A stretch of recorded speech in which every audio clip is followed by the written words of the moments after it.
humbleness. I was humbled in that process that things aren't always going to go the way you imagine they should, even if they should. It it it could turn on a dime. Hi, so my name is Rachael Wooden.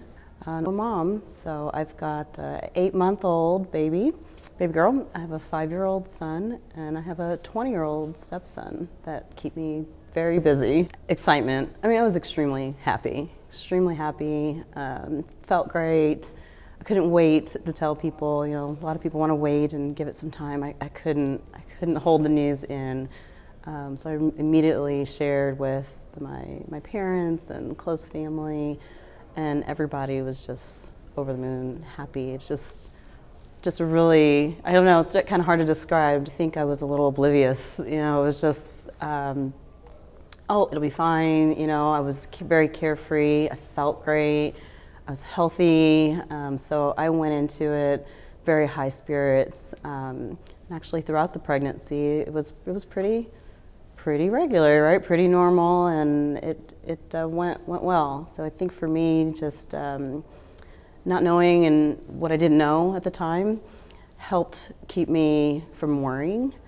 Looking back on it, I probably should have worried a little bit more. I didn't have anything necessarily during the actual pregnancy that was alarming, but what I started picking up on was, you know, comments doctors would make to me that didn't feel good. And I was like, well, you know, they're the doctor, you know, so I probably need to listen. And so I think as time went on, I started realizing, like, I think I need some additional support, you know. So the surprise was in that element of it that I didn't think would have been an issue. So again, like my first time mom experience, there's just some things that I thought, oh, that probably won't happen, but you know, things started to change. And it started pretty normal, just interacting with the doctors, but again, as I got further along, where I expected to have more hands-on care, I expected to get a lot more information, and the appointments were very short, and the doctor was very short with me. And I was like, are you in a rush? I mean, I think I even asked him that a few times, like, where are you going? You know, didn't we schedule this? Yeah.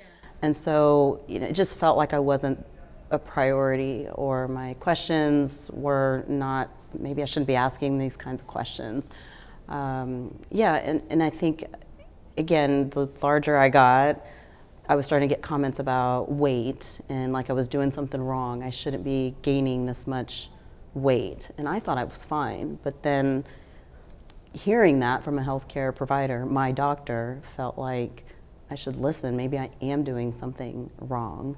And so it started to create anxiety that, okay, can somebody help me? Is this what I should be doing? Do I need to change the way I'm eating? Is my baby going to be safe? That experience, it started putting some negative thoughts, and it wasn't fun anymore. I was losing a little bit of that cute mom pregnancy vibe, you know, just interacting with the doctors. I think I kept it to myself, probably longer than I should have. But again, the way it happened so slowly, gradual, that every time I was leaving my appointments, I just felt down. And so I think it just, again, I worked on it, I read about it, and then I started like how much I weigh versus how much I should weigh. Does it take in consideration that like your body type? And of course it doesn't. It's just like this general rule of thumb of what it should be. I distinctly remember, you know, the doctor, we were having this conversation about weight gain, and he made this gesture like going, like, you know, you need to go work out. It was kind of poking fun at it. And so again, it was like, ha ha, but that I just left feeling, oh, is something really wrong, or are you just saying because I'm not in this average range that I should be in at this stage? So yeah, in coping with it, I think at the time was just, I guess the doctor is giving me this guidance and I should follow it.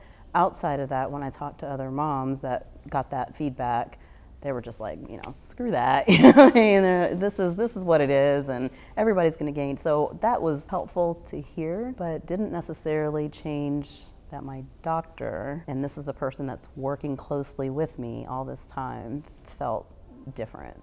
So yeah, coping was hard. You know, it was my first time. The doctor was recommended by another Black woman that I worked with at the time. And she was like, yeah, he delivered all my kids. She had 4.